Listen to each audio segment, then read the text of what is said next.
The New Mexico Rail Passengers Coalition held a rally in support of the Amtrak Southwest Chief at the historic Plaza Hotel in Las Vegas, New Mexico on April 19, 2019.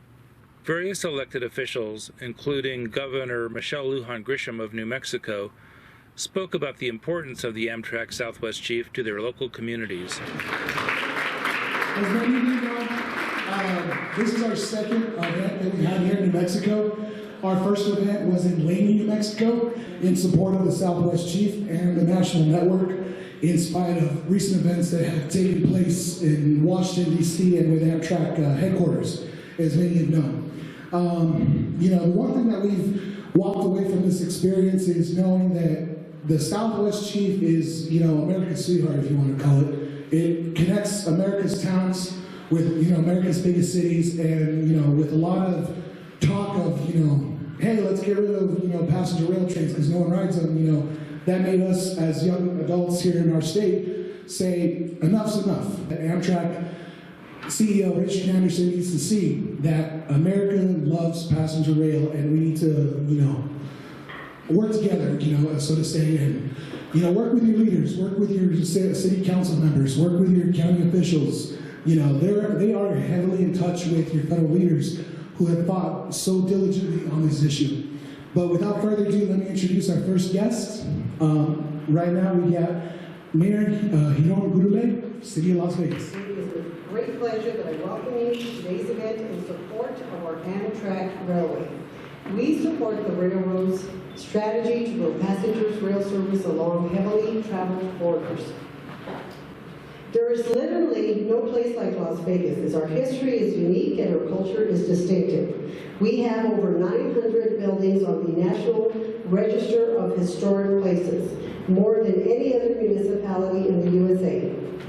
Las Vegas was the backdrop for the movie Easy Rider, which just celebrated 50 years in Las Vegas and Raton, celebrating 35 years. This year, we are honored and proud to have Las Vegas as an inductee to the New Mexico Film and Television Hall of Fame. The first movies filmed right here in Las Vegas was with Romaine Fielding in the early 1900s. He started filming his first movie immediately departing the Southwest Chief. But also to that, I want to recognize our Community Development Director, Virginia Maruco. Where are you? There she is. She's doing a great job for the city of Las Vegas. The city is moving forward. We are also looking at hopefully creating a position for economic development coordinator, and that should tie in very well with the Chamber of Commerce and the County of San Miguel. Amtrak must keep moving forward. It's alive and well, and we need to keep it this way. We must continue to be the voice for the preservation of our railways. We cannot waver, and we will not waver. We will do whatever we can at this level to make it happen. But I'm only hopeful that at the congressional level, they listen to us and they give the federal funding and appropriate the federal funding necessary to continue to make the railways happen.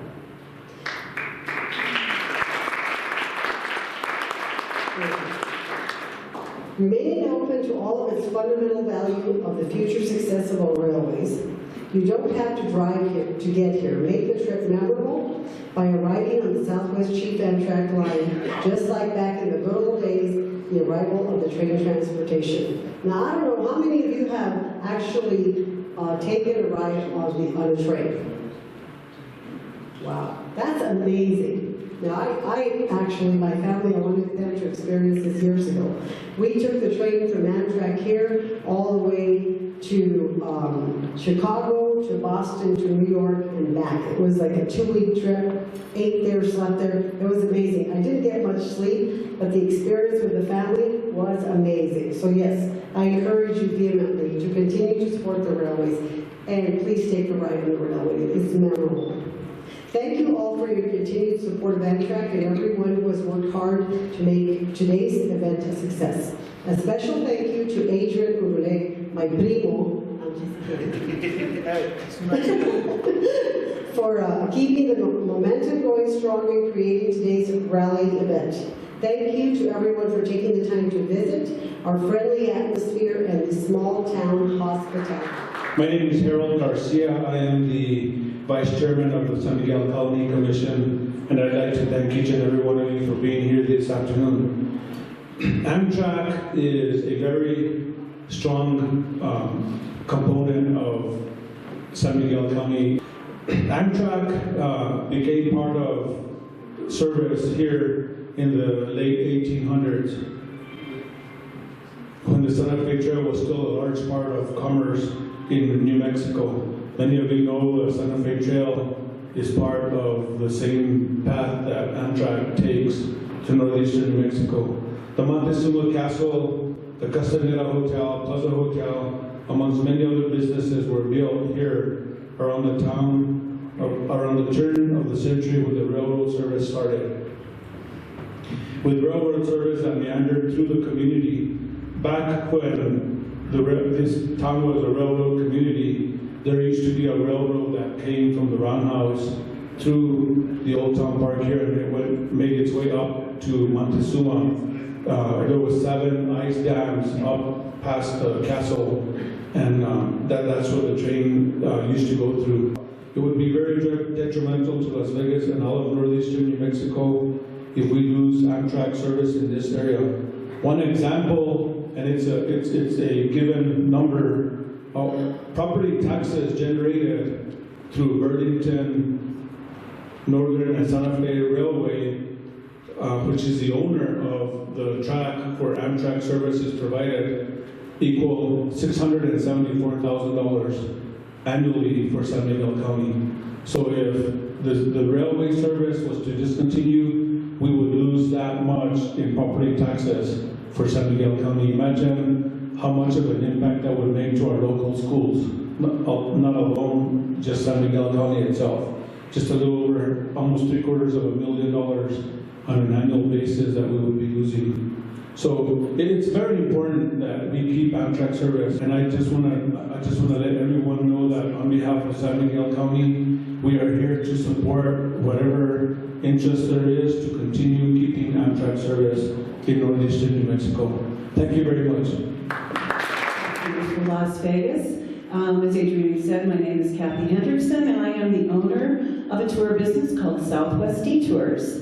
And I'm wearing a typical Indian detour outfit, which is what they wore in the 1920s. I want to introduce the Las Vegas Harvey Girls. We're really lucky to claim that we have 2 former Fred Harvey hotels here, and they've both been saved. The 1898 Castaneda Hotel, that's just been recently restored, and the 1886 Montezuma Hotel, which is now the United World College, and it was built by the Santa Fe Railroad and managed for a time by Fred Harvey. And actually the most requested tours that I offer are the Castaneda, the Montezuma, and also the historic Plaza Hotel. So Southwest Detours was started as a Fred Harvey-inspired business, and the train was the heartbeat for Fred Harvey and also for my business. He built his business on the trackside. So the Harvey Girls worked in all these hotels and restaurants, and so when the Indian Detour trip started, the couriers were born in the 1920s. They would get on the train, they would sell tickets to guests on the train, and have them get off the train, take a 3-day, 300-mile trip in a beautiful Harvey car. Those were those beautiful Packards and Cadillacs. And actually, I kind of like to do the same thing. So if anybody knows of a Harvey car out there, just let me know, because I'd really like to reinvent that whole trip. So just in closing, I just want to remind you of an old Amtrak commercial that I recently saw when I was Googling things on the internet. And they sang a little song, which I'm going to spare you my voice because I don't sing very well, but it went like this: there's something about a train that's magic. So let's get that magic going, and ladies, let's all save the Chief. Towards the end of the last decade, as the Burlington Northern Santa Fe line serving the Southwest Chief through western Kansas, eastern Colorado, and northeast New Mexico, was not a major freight route, the conditions of the rail were deteriorating, which led Burlington Northern Santa Fe to reduce the speed limit on the route from 79 to 60 miles per hour, and it was highly probable that the speed limit could further be reduced to 30 miles per hour. This caused concern with Amtrak due to the inability at 30 miles an hour over several sections to complete the Chicago to Los Angeles run in 24 hours. Logistically, it would render the chief inoperable. Major improvements were needed to restore the overall speed and reliability of the line, as well as the right quality experience by passengers. There were also rumors regarding BNSF having an interest in divesting of their ownership of the route through western Kansas, if not parts of Colorado and New Mexico. In January of 2010, BNSF offered to reroute the Southwest Chief to other freight routes. That would have eliminated the Southwest Chief between Newton and Lamy. At that time, Amtrak chose to maintain the current service and pay the additional maintenance costs. But in 2011, BNSF estimated that a 10-year capital investment needed for Amtrak to preserve the entire 636 miles of the Southwest Chief between Newton and Lamy was about $300 million. The Southwest Chief was dying. Advocates, owners, operators, public officials, workers, and customers all had varying opinions regarding who was to blame, who was responsible for fixing the problem. Less obvious was the fact that none of the groups, or even subgroups within those groups, identified the problem similarly. Train travel has been part of the Philmont experience since the start of Philmont. In 1941, scouts started visiting were told that the railroad was the best method for travel as it provides for the greatest comfort. Now, over 9,000 scouts, with the vast majority from the east, travel to and from Philmont and the Southwest Chief each year. Some come from as far as Maine to the east and Los Angeles to the west. This way of traveling to Philmont is integral to the delivery of our program. The anticipation of the trek while traveling on the train across the country, the city gives way to plains and plains to the mountains, builds the excitement of the adventure as it did for the American pioneer and those building the railroads to the west. After their trek, as they gather at the Raton train station getting ready to depart, the difference the experience made on their face is tangible, as well as the faces are very dirty. It is quite different than those that are just arriving. The scouts and their adult leaders have changed. They have grown. They have learned self-reliance and integrity and are inspired. They are the future leaders of this country and continue to reflect on the train journey home. We know this by the hundreds and thousands of letters that we receive back from these people each year regarding their journeys. Philmont relies on many businesses in New Mexico, and especially in Raton, for our operation. Without the Southwest Chief and the dollars brought in by scouts, the impact to all of us would be devastating. Philmont's closure for the 2018 summer due to the U Park fire challenged northeastern New Mexico and provided a small glimpse of what it would be like to our local economy if the Southwest Chief was not bringing these scouts in and out of Raton. Those traveling to and from Philmont make up half the boardings and exits at the Amtrak station in Raton.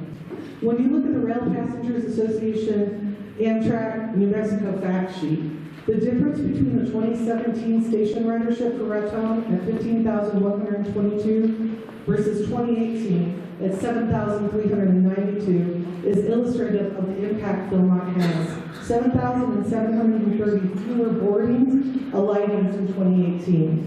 If you look at the Southwest Chief fact sheet, you see pretty much the same for both Los Angeles and Chicago and Kansas City, which are our heaviest origins and destinations. All of these scouts and scouters need to eat, lots, and make purchases. Hopefully those are lots too. They might choose to stay a night or two at a hotel or campground in New Mexico. They generate economic activity for businesses in rural areas all along their journey. The Southwest Chief is also the most affordable travel for our scouts who spend 18 months of hard work raising funds and planning for their Philmont adventure and travel to and from Philmont. The concept of the bus bridge proposed by Amtrak would have added 9 to 12 hours to the time it takes to travel to Raton. This adds 2 days of travel for Philmont crews. Their 12-day trek with the current 2-day travel time becomes 16 days instead of 2 weeks. Most adult leaders simply cannot take that much vacation. We have estimated that Philmont would lose some 30% of the crews that use Amtrak. They would go elsewhere for their high adventure activity. The economic impact of this on Philmont, Raton, and northeastern New Mexico would be significant. There is also the unquantifiable value of Amtrak, which I've probably discovered more in the last few years.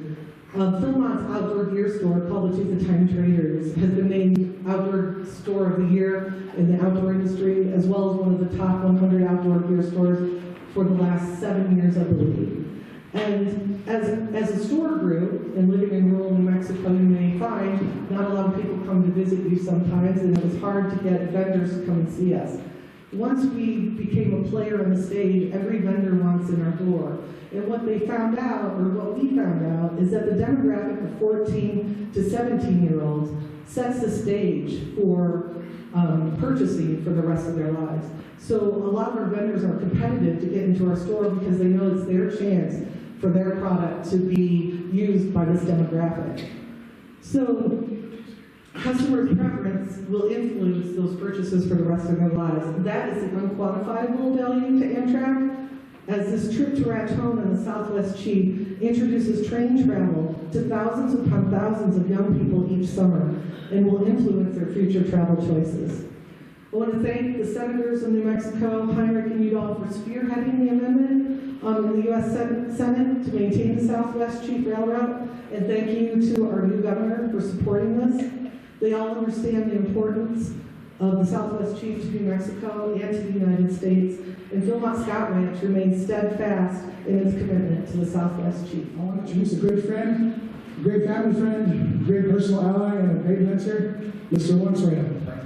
I guess I would just say a couple of things that I think are really important to think about. First, more than anything, is on behalf of the mayor and quite frankly, the city of Albuquerque, we stand with northern New Mexico in ensuring that this service continues to support the economies of northern New Mexico and the communities even due east of Raton. I've been fortunate to be involved in the railroad programs for some time, but I'll tell you a little story. My wife is from Raton, and so I've taken this train up to Raton from Albuquerque on many occasions, and I've had the opportunity to actually take my children as well. And it's an interesting way to see New Mexico, and such a beautiful part of New Mexico that you don't obviously get to see when you're on the interstate driving or when you're just busy with talking to people, because it's just not, you just don't get there. And as you go through some of these canyons, especially through Glorieta, and you get up into Las Vegas, and then even north around the big S turn going by Springer, etc. It's just an amazing sight, and you can see why many tourists, and quite frankly, if you talk to folks from the BNSF and even folks that have been working with Amtrak for years, will tell you that one of the most scenic parts of the corridor is this corridor through New Mexico. And that being said, however, it also is a very important lifeline to the communities in the north of Albuquerque, and we certainly, again, on behalf of the city, want to make sure that you all know that we support the effort and that we are there with you to ensure that you have not just as someone was saying here, the advocacy, but the political support that needs to happen with this, because after all, this is going to be a issue in Congress. It is going to be an issue where we need to really muster all our efforts together and speak in one voice that how important this is. Fortunately, we have a great congressional delegation who's very supportive and is really lockstep with what you all want. I am sure when the governor walks in, she's going to say a lot of the same things. But it really takes advocacy from all of you as citizens, as taxpayers, and folks who know the importance of this services to the state of New Mexico. I would also have to say to you all that back in the day when we built the railroad, one of the big goals that Governor Richardson had at the time, and that we talked about in a very broad level, was sometime having a connection between El Paso all the way to through New Mexico into Denver, and maybe even into Cheyenne, Wyoming. And so,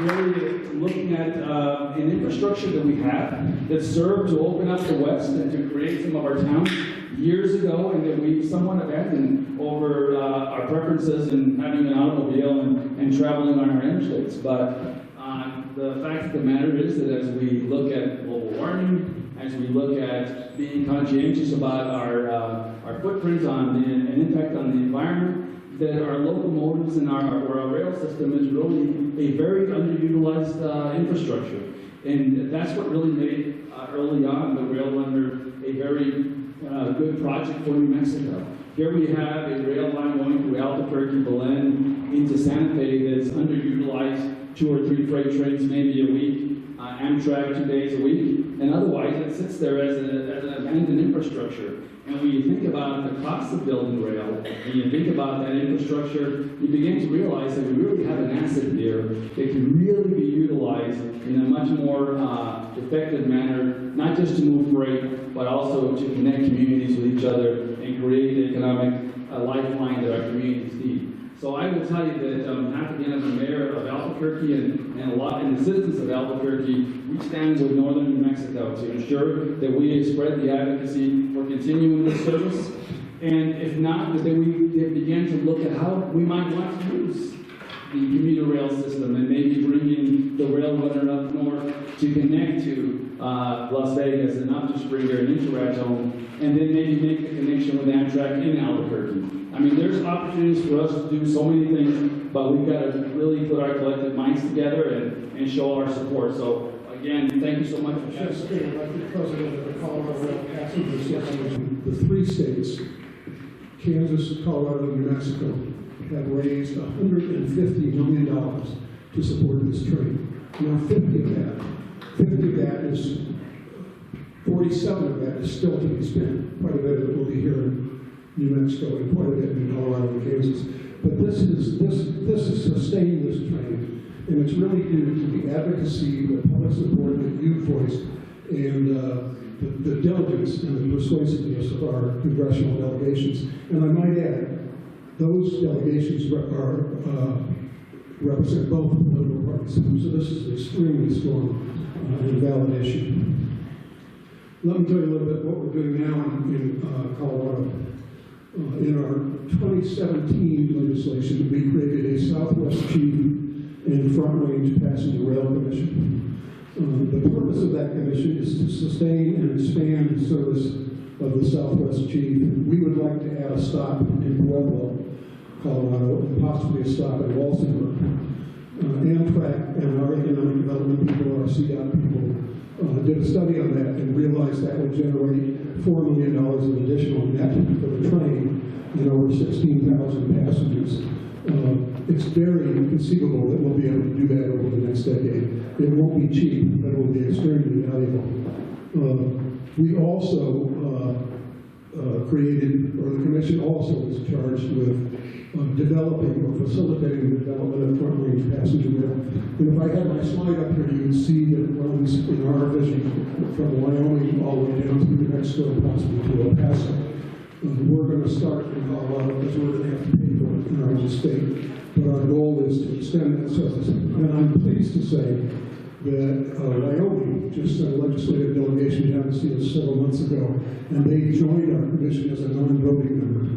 And I want to thank your folks from your New Mexico Department of Transportation because they participated by telephone conference call in each of our commission meetings.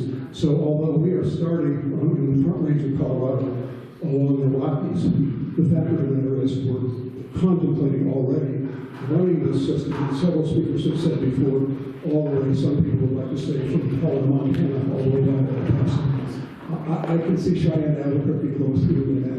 But we're in the hunt. Let me just make a couple of comments because things have come up today.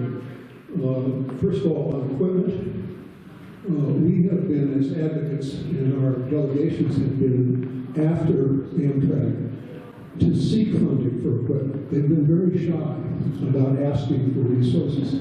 And as advocates, we know that if you don't ask for the resources, you're not going to get them. So I'm pleased to say that this year in their grant request, Amtrak requested $533 million. That's $500 million for new equipment over a time series.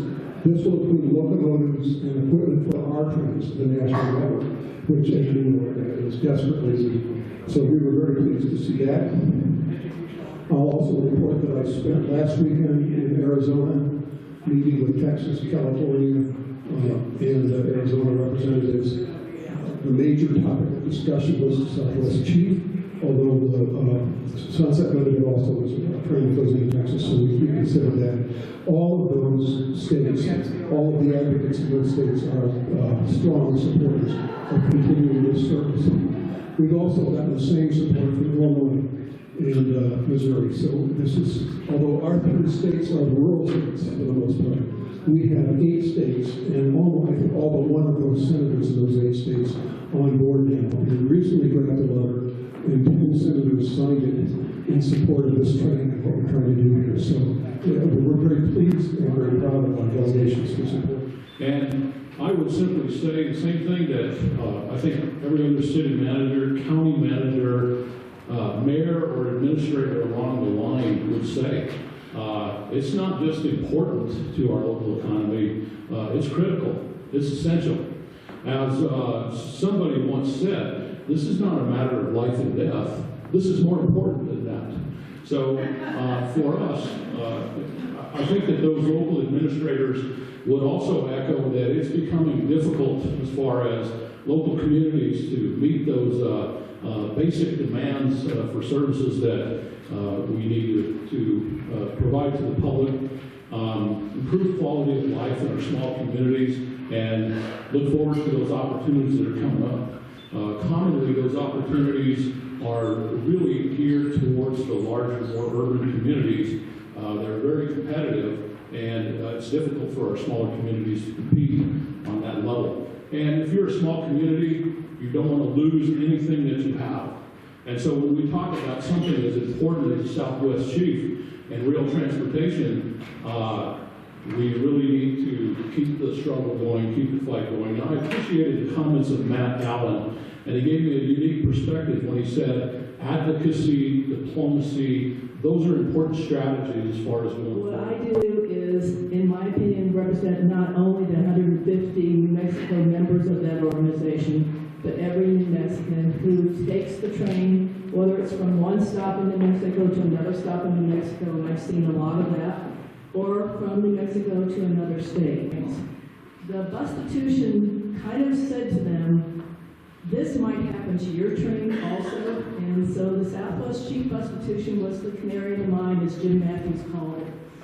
He met, and we have a meeting twice a year that I go to, and our spring meeting is in Washington, D.C., where we meet with the transportation staff of all 3 representatives in New Mexico and the 2 senators. And he met with our group with Senator Udall last year, and he met with our group with Representative Lujan this year, and he called it the canary in the mine. So we've now galvanized the largest rail passenger organization in the country to help us in that fight. The staff of the RPA Washington, D.C. office worked with the transportation staff, primarily in Senator Udall's office, but the other transportation staff in D.C. to help them understand the facts about Amtrak and the facts about passenger rail, and help them when they wrote that $50 million in. Amtrak has committed to running the Southwest Chief through September of this year. That's the end of the federal fiscal year. As you've heard from many people, this fight is not over. And one thing that I learned in this is it's sometimes easy to be complacent when we have our entire delegation in D.C. behind us. They need to hear from everyone. You need to put on your calendar next week to call, to write, to email your senators, both of your senators and your representative, just to remind them that a lot of people are behind us. They're behind it, but they need to know everybody's there. At our meeting early this month in D.C., the 6 senators who were behind that $50 million from New Mexico, Kansas, and Colorado were all awarded by this organization the Golden Spike Award. And one of the things we heard at our meeting was Our congressional people need to know when we thank them for doing things, not just when we're complaining about something. So thank them for their work on the Southwest Chief and tell them you really want this passenger service to continue. My name is Rick Shore. I'm part of the crew that has taken Lamy on as sort of a redevelopment project, if you will. We started about 3 or 4 years ago by having parties in the railroad park right alongside the station, and they got fairly successful, so we just kept on with that, a little bit here, a little bit there. We eventually, when Amtrak decided to retire their station managers, taking on a position where we, as a group, manage the passengers and are there before the train arrives and then a little bit later than after the train leaves. It's been a blast. We meet some of the most interesting people with some of the most interesting stories. Many of them are railroad related, some of them are, I just got back from Norway, or almost anything. It's been really fun. So in that process, we wound up getting the back 2 rooms of the train station itself, and we've converted it into a tap room. We're waiting on one more signature from the state, and then we'll be up and running, open for the passengers, and a little bit later in the afternoon. We also set up a 1905 refrigerator car last year, and have turned it into an art gallery. So between the park parties, an art gallery, station management, and a tap room, it's kind of busy for us down there, but we're having a great time. I think what I'd like to leave you all with is we can be a model for a lot of these little train stops here and there, up and down the line as far as we can. What it takes is dedicated, passionate workaholics that are willing to throw themselves into a project to make something a little bit better. I know up and down the line, there are quite a number of these buildings that could be renovated, that could be done something with, they could become part of the community. They can become a rallying point for not only the train, but for the locals. I'm a local in Lamy. It's been really fun, and it's been really important to me, and to all the group that's helped out. I want to thank all the volunteers who are not here, of course. I want to thank Adrian and Alex for putting it on. They had one of these rallies there last summer, last fall, and that was real successful. So we want to stay with these guys and everybody else that wants to keep this train running. We're a very small little village. The train is important. It's, I'd say, almost critical, because that's what brings people down there, and our town is interested historically, geologically, archaeologically, and almost any other ology you can think of. There is so much going on right around Lamy. It just blows me away, and I'm learning something. Thank you. Do you remember that I ordered all the podiums to be lowered? So far, Las Vegas is the only place where that's happened. So we're going to have to do the first lowered podium proclamation right back here, and I would be delighted and honored to do it. I just really am here to echo everything that every community member, business, organization, leader, economic development, every elected official has already said today, which is we recognize the value of having the Amtrak service and not having any disruption. We're also clear that we have provided resources to support their necessary investments to make sure that we replace pieces of the line that need to be replaced. There's no disagreement that we can have shared public-private sector partnerships to ensure that we have valid, productive transportation, that we're meeting those needs all across the country, that we're dealing with safety issues in addition. But where we don't agree is that rural communities and rural states are often left hanging in the balance when a private sector company or interest makes a unilateral decision that they will accept our public resources and at the same time not meet their commitment to assure that $50 million is what we believe is lost revenue to communities just like this one. And we are not going to take that information laying down. And what I really appreciate about this community is you've invested in economic development and tourism and cultural support. You're invested in productive, broad-based, new business ideas.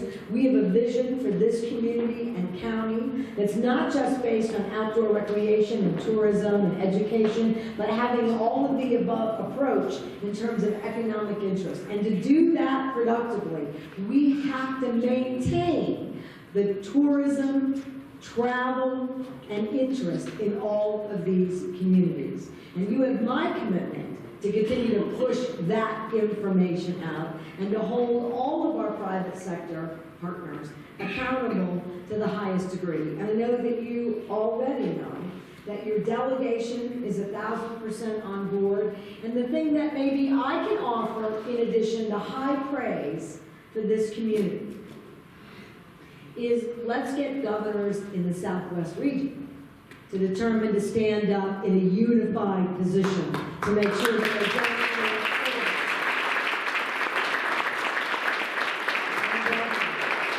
And I promise to lead that effort. So I envision that this won't be the only rally we need, but you should feel like you're not having to fight these fights on your own. So while I hope you can hear the gratitude in my voice. It's hard to be a policymaker or an elected leader and disagree with a large company or interest or effort and not have your constituents who are willing to stand up and support you. This is a community that has long fought to make a difference in any number of ways, that's never shied away from taking a position that's good for the future of all of our families, and puts folks like me and your congressional delegation in good stead, right, to make sure that we can identify that every single New Mexican is willing to fight to make sure that we don't have an interruption in service. And for that, I'm incredibly proud to be here today, to make sure that you can hear my commitment directly, and that I have every expectation that we win this, and I can't promise because I don't have a crystal ball, that it will not be because we don't put up a productive, effective fight. And the other issue is, it's time that our partners recognize that our shared investments have to be shared sacrifices, and they have to have an effective effort to make sure that they're willing, pardon the pun, to go the extra mile to make sure that we're not busing passengers in while they're making these replacements. All right, we know that there are a number, I see one of those experts in the room today, Rael, who knows everything there is to know about transportation, who's a rail service expert. And it was clear that there are a multitude of ways for them to be able to do both at the same time. Continue their service uninterrupted, and to make sure that they're committed to replacing the line. We can do all of those things. That's how they figure out routes and the timing of those routes. So I expect fully that they meet our expectations in this regard. So that's really all I have, except that we had a hell of a, am I allowed to say hell of a? I already did, and nobody beat me, legislative session. So I want to thank you for that, and it's a place for me also. I spent 2 years talking to many of you in this room about the kinds of investments that would make a difference. And we're spending nearly $1 billion in statewide infrastructure.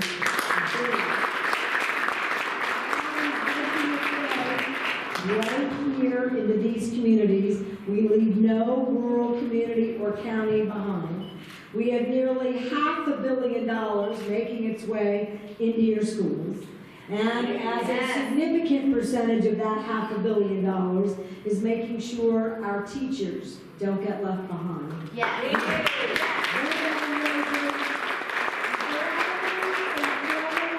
Productive worker in higher education, in state government, and at the hospital here.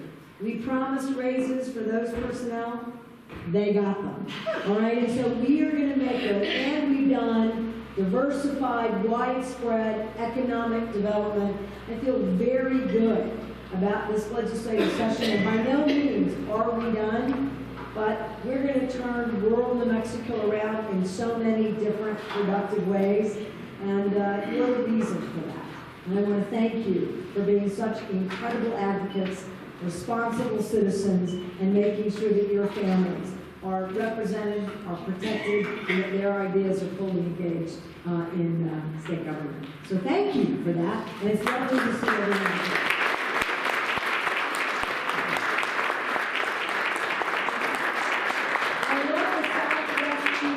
T-shirts. You know, I'm old enough to remember the super. I probably shouldn't have said that either. Yes, you got it. All right, let me get this back to you. You're very welcome. Thanks for waiting for me.